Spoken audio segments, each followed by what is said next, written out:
Good day sa inyo lahat. Shoutout pala dyan sa mga manonood pa lang ng video ko. So, nandito kami sa Paddy's Market, Sydney, Australia.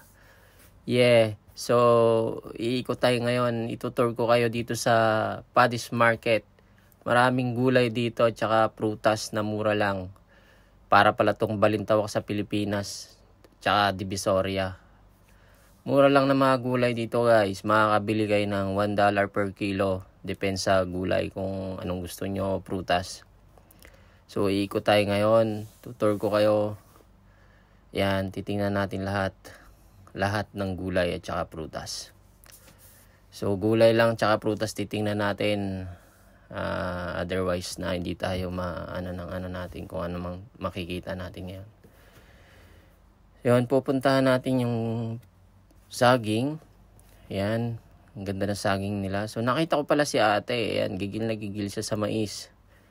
Gusto niya talagang, parang gusto niyang kainin na hilaw. Yan si ate, oh. Di ko alam kung Pilipina ba siya. Mukha siyang Pilipina eh. Pero ayokong tanongin kasi may asawa na nga ako. Hindi tayo pwede dyan. So, saging lang. Ayusin ko lang, pero di ako bibili. So, ikot na naman tayo sa kabila. Titingnan natin yung, papakita ko sa inyo lahat. Lahat na dito sa Paddy's Market nyo lang makikita. Mura lang talaga bilihin dito. So, yung nagtitinda pala dito guys is karamihan ni Chinese. Meron namang mga Thailand pero ilan lang. So, Chinese talaga karamihan mga businessman dito. Mga talagang kahit saan sila. Doon sila nabubuhay pag ninegosyo. Sana ganun din yung mga Pilipino. Yan. So, ikot lang tayo. Tingnan nyo lang kung anong mangyayari sa sunod na makikita nyo. Yun, nakita ko yung kasama ko. Hawak-hawak niya yung papel. Bibili daw siya ng saging.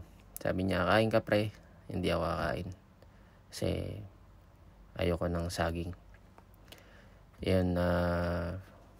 Yun, yun si kuya, bag. Ano pa yung trolley bag pa yung dala. Yun, tingnan nyo yung view. So, yan. Medyo kulob siya pero malamig dyan sa loob.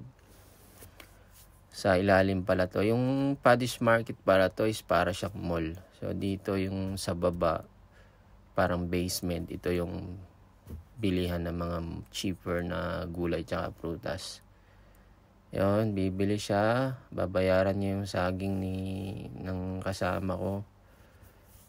Eh ako, wala pa akong napili. Parang tinatamad akong bumili. Kasi wala pa nga akong pera ngayon. Nag-iipon pa ako para sa future.